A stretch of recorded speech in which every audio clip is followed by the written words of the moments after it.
Sexual behaviour disorder. പരിചയമില്ലാത്ത സ്ത്രീകളുമായി അനാവശ്യമായ ചാറ്റ് ഉണ്ടാക്കുന്നതിനുള്ള കാരണം. ഈ രോഗത്തെക്കുറിച്ച് സാമൂഹിക അവബോധമുണ്ടാക്കുന്നത് ഭാവിയിൽ നമ്മുടെ നാട്ടിൽ കൂടുതൽ ആളുകൾക്ക് രാഷ്ട്രീയമായോ സാമൂഹികമായോ അധികാരത്തിലിരിക്കുന്നവരിൽ നിന്നുള്ള പീഡനങ്ങൾ ഒഴിവാക്കാൻ ഉപകാരമായേക്കും. കമ്പൾസീവ് സെക്ഷൽ ബിഹേവിയർ ഡിസോർഡർ എന്നൊരു രോഗമുണ്ട്.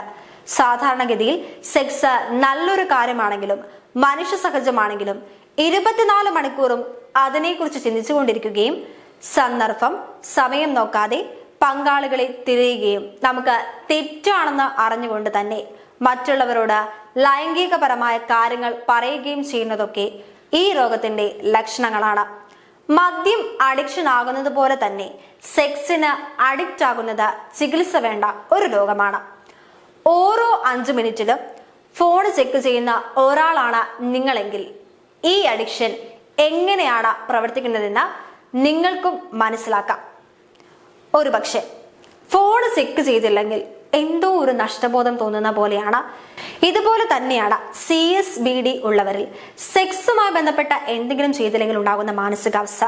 ഫോണിന്റെ കാര്യത്തിൽ അത് നമ്മളെ എത്രമാത്രം ബാധിക്കുന്ന കാര്യമാണെങ്കിൽ മേൽ പറഞ്ഞ മാനസിക വൈകല്യത്തിന്റെ കാര്യത്തിൽ അത് മറ്റുള്ളവരെ കൂടി പ്രശ്നത്തിലാക്കും. അമേരിക്കയിൽ 10% പുരുഷന്മാരും 7% സ്ത്രീകളും ഈ രീതിയിലുള്ള മാനസിക സമ്മർദ്ദം അനുഭവിക്കുന്നതായി ഒരു പഠനത്തിൽ കണ്ടെത്തിയിട്ടുണ്ട്.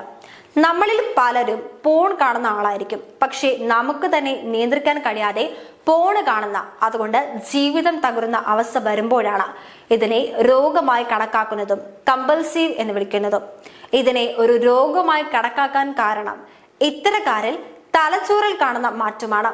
സാധാരണ ആളുകളുടെ കാര്യത്തിൽ തലച്ചോറിലെ reasoning, problem solving and social behaviour എന്ന കാര്യങ്ങൾ കൈകാര്യം ചെയ്യുന്ന ഫ്രോണ്ടൽ കോർട്ടെക്സ് നമ്മുടെ ജീവിതം താറുമാറാക്കുന്ന കാര്യങ്ങൾ ചെയ്യുന്നതിൽ നിന്ന് നമ്മളെ തടയും.